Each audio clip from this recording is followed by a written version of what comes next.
Todos, é um prazer estar com vocês, a comunidade Batista Vida, todos que nos acompanham pelo canal da igreja. Abra sua Bíblia em Romanos capítulo 4, versículo 16 até o 21. Romanos 4, do 16 ao 21. Diz assim a palavra de Deus: portanto, é pela fé, para que segundo a graça, a fim de que a promessa seja firme a toda a posteridade, não somente a que é da lei, mas também o que é da fé, que teve Abraão, o qual é pai de todos nós. Como está escrito: por pai de muitas nações te constituí, perante aquele no qual creu, a saber Deus, o qual vivifica os mortos, e chama as coisas que não são como se já fossem, o qual em esperança creu contra a esperança, tanto que ele tornou-se pai de muitas nações, conforme o que lhe fora dito: assim será a tua descendência.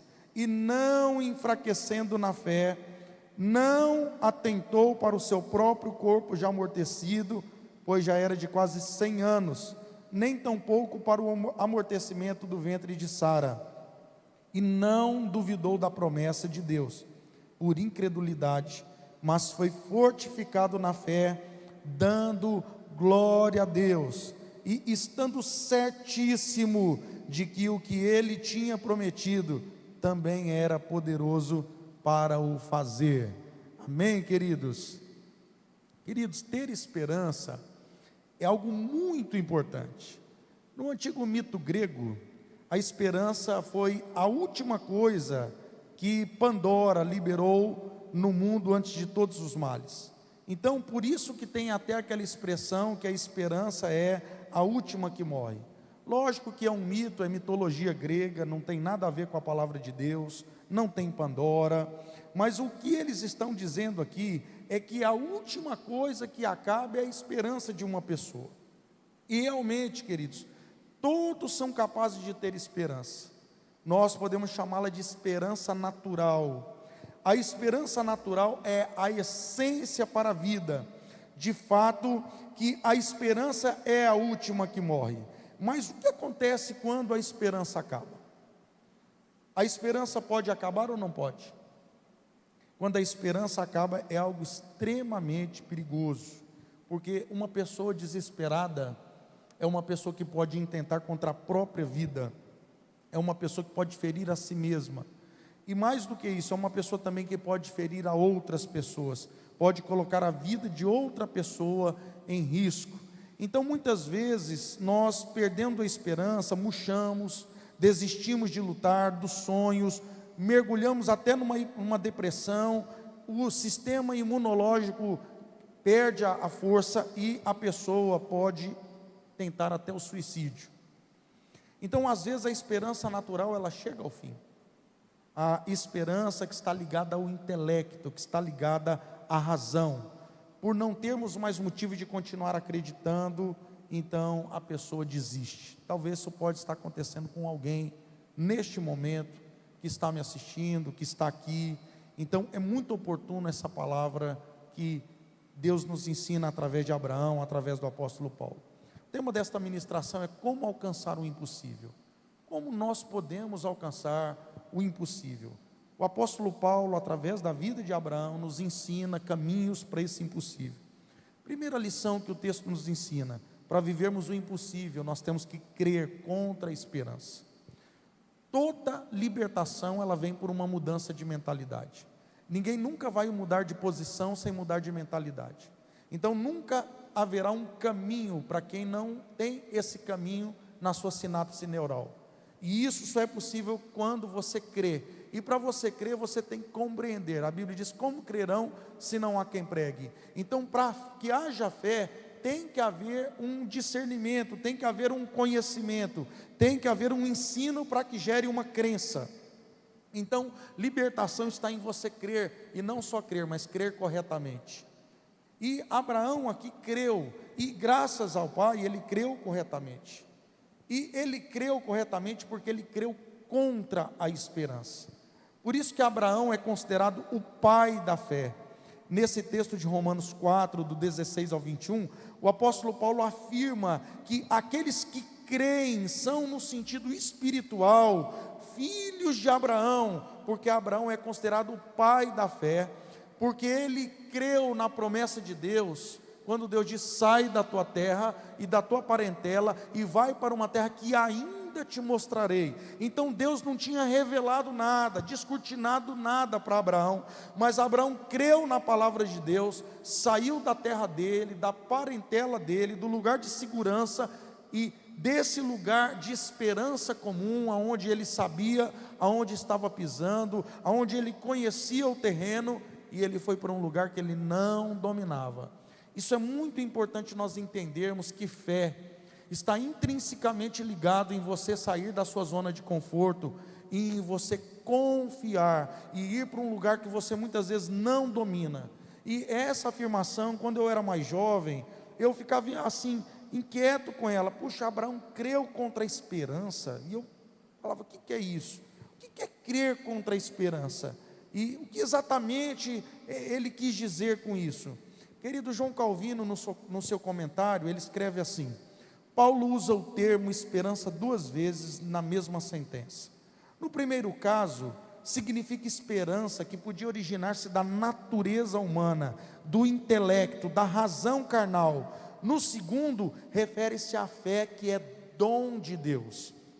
Então, queridos, parece que existem dois tipos de esperança.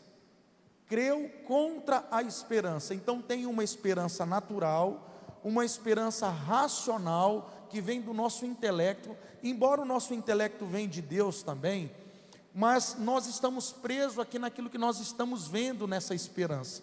Mas existe uma esperança espiritual, que independe do que você está vendo no natural. Então, naturalmente, Abraão, ele não tinha motivo de ter esperança. Imagine que Deus falou para ele que ele seria pai de multidões. E quando Deus chama Abraão, Abraão tem 75 anos. Quando ele sai da terra dele, da parentela dele. E ele peregrina durante 25 anos. Agora ele já está com 100 anos. E Sara, sua esposa, está com 99. Quando novamente Deus aparece para ele com 99 anos. E Sara com 98, dizendo: você vai ter um filho. E interessante que Abraão continuou crendo na promessa, crendo contra a esperança. Gente, que pessoa no seu estado intelectual normal diria que vai ser pai aos 100 anos? E a sua esposa vai ter um filho aos 99. Então, na esperança humana, na razão humana, era loucura Abraão crer. Por isso que o texto diz que ele creu contra a esperança. Talvez você que me assiste, você está pedindo alguma coisa para Deus. Talvez seu casamento está tão difícil. Talvez o seu filho está terrivelmente nas drogas. Talvez você perdeu o emprego e você recebeu um diagnóstico de uma doença que não tem cura. Então, aos olhos humanos, da sua razão, você não tem motivos de ter esperança.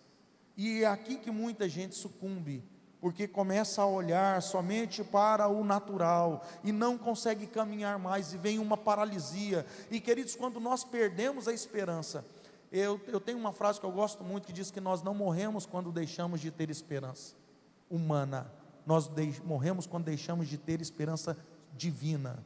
Que nós não morremos quando nós deixamos de respirar, mas nós morremos quando deixamos de acreditar, porque vai gerar uma paralisia. E por isso que Abraão escolheu continuar acreditando. Isso não é muito fácil, gente, porque a esperança natural, ela baseia nas circunstâncias.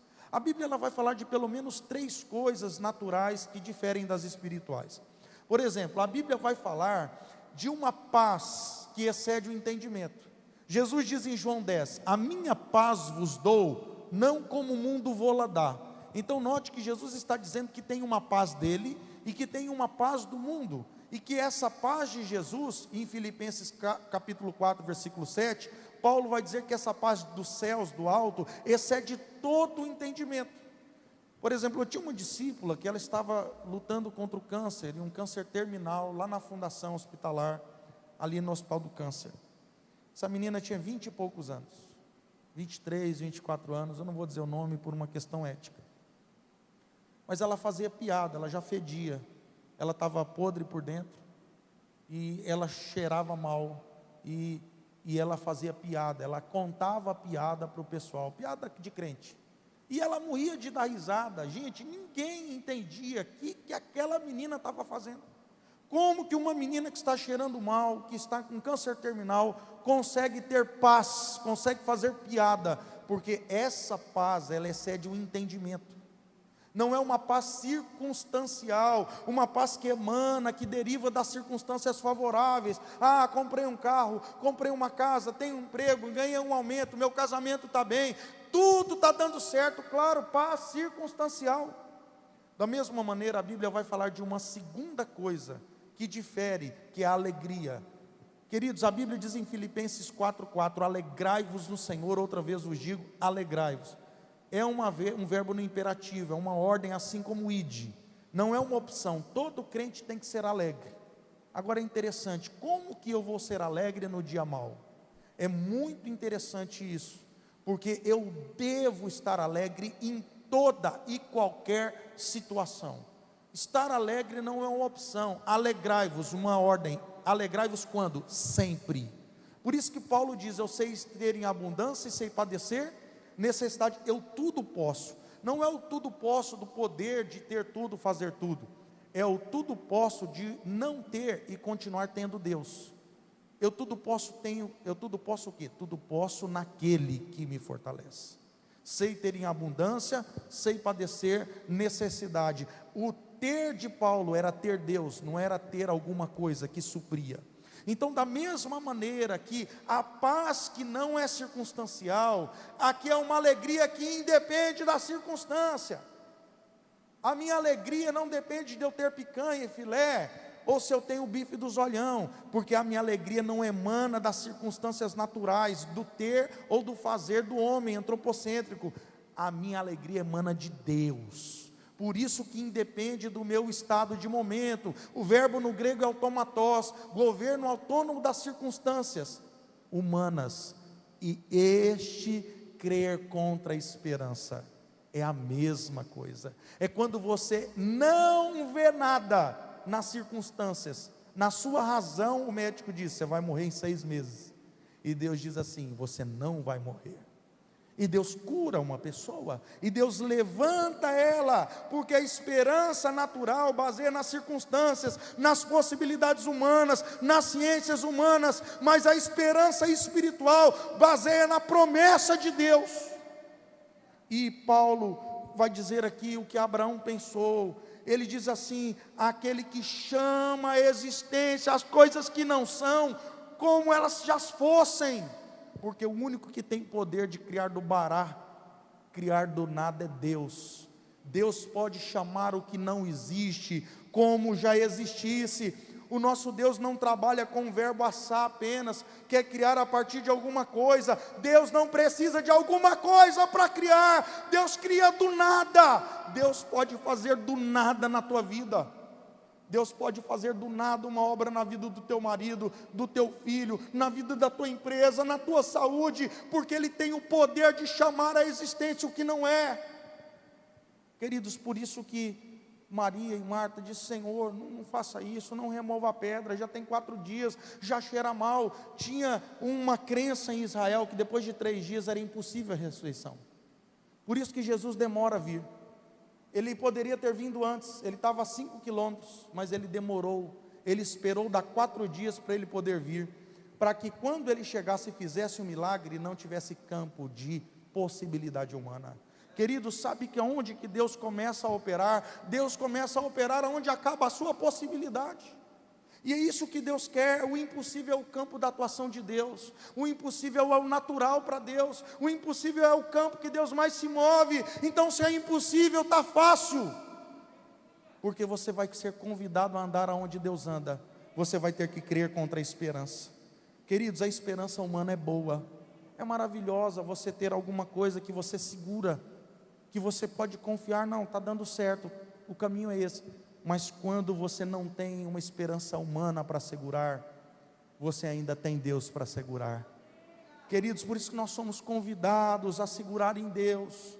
A esperança espiritual vai além da esperança natural e até trabalha contra ela. A esperança natural vai, muitas vezes a espiritual vai contra a natural, porque a natural vai ter um diagnóstico de morte, e a espiritual diz: se crer, verás a glória de Deus. Crê somente, crê somente. Ela está dormindo. Jesus, imagine Jesus falando: olha, ela não está morta, ela está dormindo.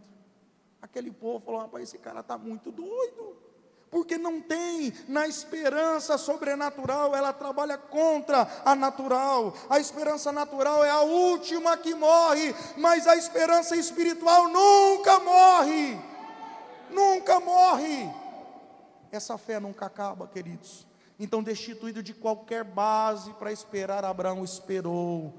E destituído de qualquer base para o milagre, Deus está dizendo: apenas creia, faça a sua parte hoje, creia, remova a pedra, porque isso Deus não faz, mas o resto deixa com Jesus, queridos. Os nossos olhos têm que estar voltados em Deus. Segundo passo: como alcançar o impossível? Vigiando nossa esperança para que ela não mude de lugar. Vigiando a nossa esperança para que ela não mude de lugar. Queridos, muitas vezes nós estamos crendo corretamente, o poder de crer corretamente. Muitas vezes nós estamos olhando para Jesus. Todas as vezes que eu olho para Jesus, o meu medo vira fé. Tem muita gente que não entende que fé não é ausência de medo. A Bíblia vai dizer em Mateus 14, do 22 até o 35, aquele milagre de Jesus andando sobre as águas, e Pedro também. E você vai ver no versículo 26, que Pedro, com medo, atemorizado, disse: Jesus, és tu? Antes ele tinha dito: fantasma. Imagine que eles eram pescadores, e pescador conta tanta história de fantasma, mas agora realmente tem um fantasma andando sobre as águas. O medo virou realidade. E Jesus andando sobre as águas, Jesus disse: não tenham medo.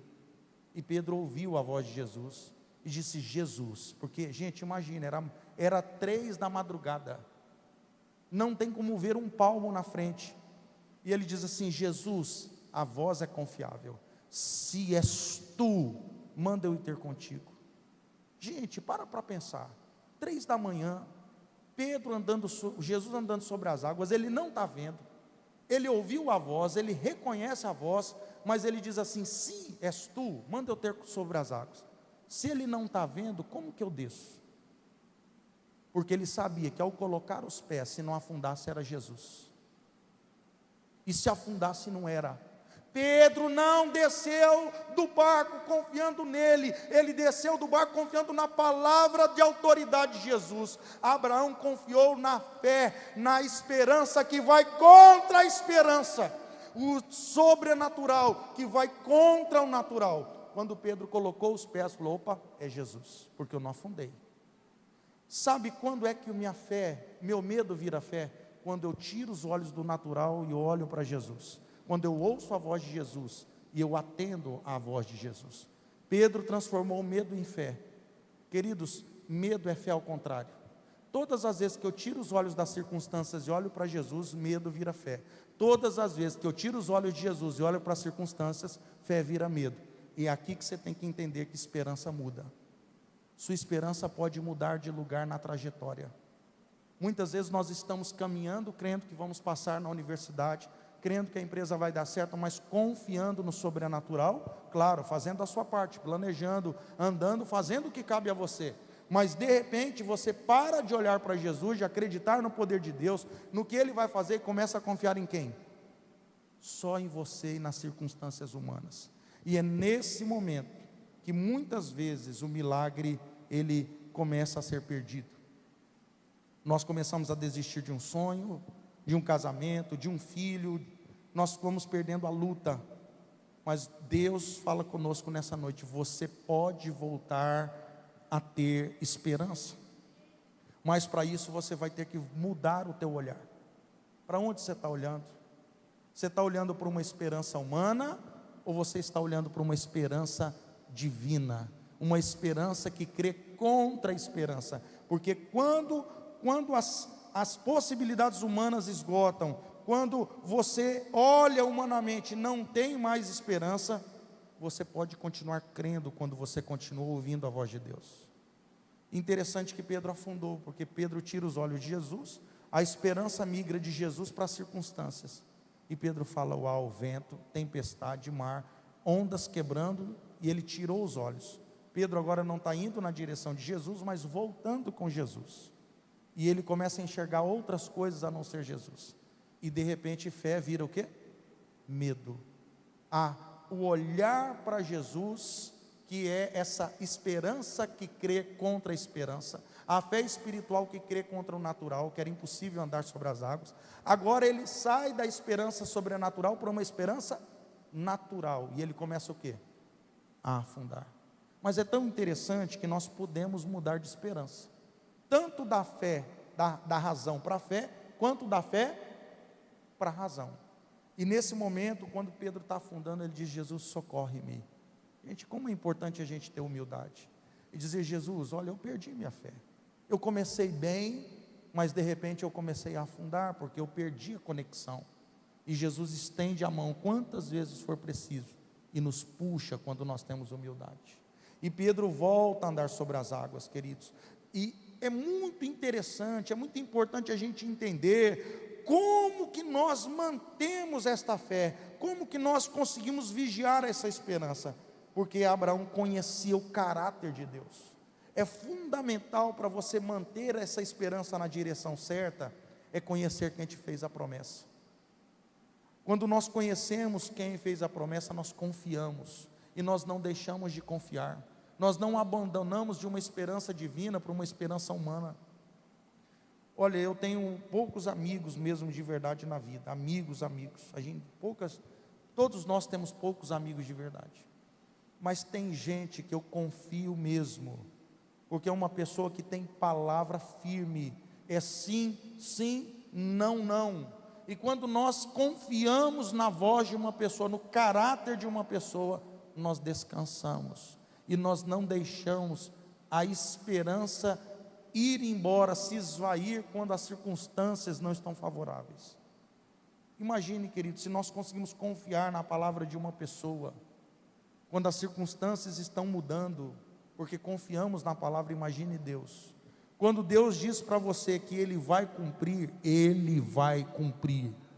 O texto diz assim, que Ele vivifica os mortos, Ele chama da morte para a vida, e Ele chama o que não existe como já fosse. Para Deus não tem impossível, não tem. Por isso que Jeremias, voltando do cativeiro, encontrando Jerusalém totalmente destruída, Jeremias no capítulo 3, lá em Lamentações, Jeremias 3, 21, ele diz assim: torno a trazer a memória, portanto tenho esperança. Imagine que ele chega em Jerusalém destruída, e o que ele olha humanamente, circunstancialmente rouba totalmente a esperança dele, porque ele vê uma cidade destruída, ele não vê a Jerusalém gloriosa. E ele diz assim, a circunstância diz: não tem jeito de haver uma restauração em Jerusalém. Às vezes nós estamos olhando circunstancialmente e nós não vemos possibilidade de haver uma restauração. E de repente ele diz assim: eu torno a trazer a memória, portanto tenho esperança. O que ele trouxe à memória? O versículo seguinte diz: o poder e a bondade de Deus. Sabe o que te traz esperança de novo? Quando você lembra do poder e da bondade de Deus. Quando você conhece o caráter de Deus, que Ele é bom, Ele quer o que é melhor para os seus filhos. Nós conhecemos o poder de Deus, nós conhecemos a bondade de Deus, o caráter de Deus. Você volta a ter o quê? Esperança. Gente, como é importante a gente meditar na palavra. Como é importante conhecer o caráter de Deus, que Deus, mesmo nós sendo maus, sabemos dar boas dádivas aos filhos, quanto mais o vosso Pai que está nos céus. Quando nós conhecemos o caráter de Deus e o caráter de quem fez a promessa, nós conseguimos descansar. Por isso que Jeremias revela: a benignidade do Senhor jamais acaba, as suas misericórdias não têm fim, elas renovam-se a cada manhã, grande é a sua fidelidade. A minha porção é o Senhor, diz a minha alma, portanto esperarei nele, não é nas circunstâncias. Bom é o Senhor para os que esperam por Ele, para a alma que o busca. Bom é ter esperança. Que esperança é essa? A espiritual. E aguardar em silêncio a salvação do Senhor. Tem hora que nós começamos a murmurar, e a murmuração é o que inviabiliza a saúde emocional. A murmuração azeda as circunstâncias. A murmuração é a principal declaração contra a fé. Porque quando você murmura, você está declarando que você não confia no caráter de Deus. Toda murmuração atrai amargura, toda murmuração atrai um deserto e uma morte de deserto. Mas toda vez que você consegue glorificar a Deus e crer contra a esperança, você está atraindo uma terra que mana leite e mel. Por isso, queridos, que Abraão, ele conseguiu dar glória a Deus. Sabe como é que você atrai o impossível para nós encerrarmos? Dando glória a Deus. Dando glória a Deus. Muitas vezes vem uma pessoa aqui na frente, no culto fé, e conta um testemunho. Vem aqui, hoje eu ouvi um testemunho de uma moça. Ela diz: olha, a minha moto havia sido roubada 2 vezes, e ela foi roubada a 3ª semana passada. E todos pensavam, até eu pensei. Eu falei: puxa, dessa vez não vou recuperar. Só que ela, no dia que ela comprou a moto, ela disse: Senhor, eu queria muito estar na tua casa. Se o Senhor me der um transporte, Ele vai me levar para a tua casa e vai ser usado para a tua obra. E ela consagrou a moto dela ao Senhor. Gente, ela recuperou a moto já. Só que é muito fácil dar glória a Deus quando você recupera a moto, porque é uma circunstância favorável. É muito fácil dar glória a Deus quando você pega Isaac no colo. Mas como dar glória a Deus quando você não tem um Isaac? Como dar glória a Deus como aquele que fez a promessa já passou 25 anos? Gente, às vezes Deus te fez uma promessa e já passou 25 anos. Só que Deus não está no Cronos. Cronos é tempo de relógio, é tempo de ordem sequencial. Deus está em Kairos, em tempo de obediência. Deus quer que você permaneça na obediência, crendo contra a esperança. Sabe o que é dar glória a Deus? Se você não sabe, você vai aprender hoje. Glória a Deus significa dizer: eu continuo acreditando no caráter de Deus. Eu continuo andando não por circunstância. Eu continuo crendo no caráter daquele que fez a promessa. Sabe o que Jó estava fazendo no capítulo 1? Quando Jó perde tudo, Jó prostrou na cinza e disse: Deus deu, Deus tirou, bendito seja o nome do Senhor. Você sabe o que ele estava dizendo? Glória a Deus. Você está dizendo que Deus é mais do que Ele te dá. Você está dizendo que Deus está acima das circunstâncias. Você está dizendo que você crê no caráter de Deus, no caráter do que fez a promessa, que você não está olhando para a circunstância. É muito fácil dizer glória a Deus quando nascem 10 filhos, 7 filhos e 3 filhas. É muito fácil dar glória a Deus quando multiplica o rebanho, quando as casas são construídas. É muito fácil dar glória a Deus em férias, comprando carro novo. Mas Deus quer que você dê glória a Deus nas lutas, nas adversidades, nas provações. Porque todas as vezes que você dá glória a Deus, você está dizendo assim: eu continuo crendo em quem me deu uma palavra. Sabe o que o glória a Deus faz? Olha o versículo 20. E não duvidou da promessa de Deus por incredulidade, mas foi fortificado na fé, dando. Todas as vezes que você dá glória a Deus, você está dizendo o quê? Eu creio no caráter de Deus. E você está sendo o quê? Fortalecido na fé. Você está sendo fortalecido na fé. Gente, você bate o carro, você diz glória a Deus, você está comemorando o bater? Você está dizendo assim: Senhor, tu me deu um carro para bater, o Senhor vai me dar dinheiro para consertar. Quando você é roubado e você diz glória a Deus, em tudo dá graça, você está dizendo: Deus me deu alguma coisa para ser roubado, e quem me deu uma vez, dá de novo.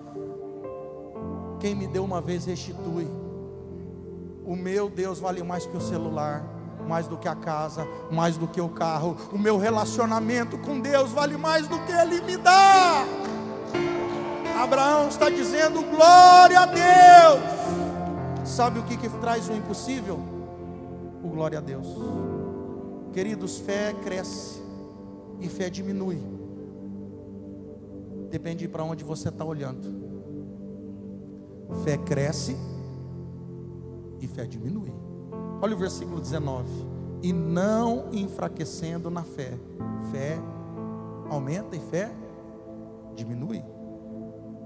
Porque não olhou para as circunstâncias, para as impossibilidades humanas, mas ele atentou para quem fez a promessa. Ele não olhou para o corpo amortecido dele, de Sara. Então o que Deus está falando para mim e para você nessa noite é: escolha para onde você vai olhar, escolha em que você vai crer. Se você vai olhar para as notícias das emissoras de TV marxistas, compradas, destituídas de Deus, que buscam seus próprios interesses, se você vai olhar para um quadro não favorável de uma nação, ou se você vai olhar para quem te fez a promessa, um Deus que faz vir à existência as coisas que não são como já fossem. Queridos, o que não existe para você já existe para Deus, porque Ele não está no Cronos, Ele não está no tempo, Ele está no Kairos. Ele já viu, Ele já fez, você só não segurou ainda. Isaac já estava pronto quando? 25 anos atrás, quando Ele chamou. Isaac já estava pronto desde a fundação do mundo. O que Deus prometeu para você já existe. Você não entendeu? O que Deus prometeu para você já existe. O que não aconteceu ainda? Você não pegar no natural. Aonde que você pega primeiro? Aonde que você pega primeiro? No mundo espiritual. E aí você vai ter que crer. O filósofo Voltaire, numa aula de filosofia, ele diz assim: a filosofia é procurar num quarto escuro um gato preto que não estava lá, que não está lá. A filosofia é procurar num quarto escuro um gato preto que não está lá. O aluno cristão de filosofia declarou: a fé é procurar num quarto preto um gato escuro que não está lá e achar o gato. Sabe o que Deus está falando para você? Eu posso trazer a existência, eu posso fazer. A minha esperança, ela não é a esperança do homem, por isso você tem que crer contra a esperança. Eu quero convidar você, aí na sua casa, a se colocar em pé. Você que está aqui, vamos orar ao Pai, fique em pé. Deus te chama a exercitar uma esperança espiritual. Eu não sei o que você precisa hoje, eu não sei o seu motivo de fé, o que você precisa ter fé, mas é que sem fé ninguém consegue agradar a Deus, porque ter fé é confiar no caráter de quem fez a promessa. E quando você tem fé, você continua glorificando em toda e qualquer situação, e você consegue dar glória a Deus. Isso significa: eu continuo acreditando. Talvez você precise de uma cura, de um emprego, da resolução de um problema grave na família, vender um terreno, uma casa, um carro. Eu não sei o que você está pedindo, mas eu sei que aquele que fez a promessa, Ele é fiel para cumprir. Se você crer, você vai ver a glória de Deus. Talvez você precise de um milagre, de uma mudança na vida de uma pessoa. Eu lembro de um passo de fé, semanas atrás, que uma moça testemunhou. Eu orei 8 anos pelo meu marido. Meu marido era viciado em jogo, ele não parava, era impossível ele parar de jogar. Gerações de jogo na família, uma maldição geracional. Depois de 8 anos, o marido dela um dia dormiu, acordou e não sentiu mais vontade de jogar. Já faz anos que ele não joga. E ele disse assim: eu parei de jogar por causa do teu Deus. Foi teus passos de fé. Eu parei de jogar. Ele reconhecia que aquela vontade de não jogar mais era sobrenatural. Queridos, nós temos que entender que Deus pode fazer coisas impossíveis. Você precisa crer. Tem que ter alguém aqui para somar com Deus. Pai, em nome de Jesus, eu quero unir a minha fé a deste filho e desta filha que está assistindo, que está aqui. Senhor, eu não sei o motivo que tem roubado a esperança desta pessoa. Talvez, Senhor, a olhos humanos, essa pessoa não tenha nenhum motivo de crer. Nenhum motivo. Isso tem trabalhado contra a verdadeira esperança, que é a fé, que crê contra a esperança humana, natural. Senhor, essa pessoa que estava migrando da esperança sobrenatural para natural, faz uma obra hoje. Liberta esta pessoa de um olhar humano, natural, mas que possa continuar olhando para o Senhor, o Deus da promessa, o Deus que faz o impossível, o Deus que chama o que não existe como se já fosse. Senhor, muda esse quadro desse casamento, muda esse relacionamento entre pais e filhos, muda, Senhor, a vida financeira, abre a porta do emprego, restaura esta empresa, abençoe na venda do terreno, da casa, do carro, dá vitória desta causa na justiça. Restaure e renove essa vida espiritual, que essa pessoa possa dar um salto na sua espiritualidade, ver as suas emoções curadas, ter uma vida abundante na saúde, nas finanças. Senhor, em nome de Jesus, eu peço agora o milagre, Senhor. O milagre se manifeste na vida dessa pessoa, pelo poderoso nome de Jesus. Eu aplico o nome, eu aplico o sangue de Jesus sobre a vida dessa pessoa. E eu declaro esse impossível materializado na vida dessa pessoa pela fé, em nome de Jesus. Deus abençoe sua vida. Shalom, shalom.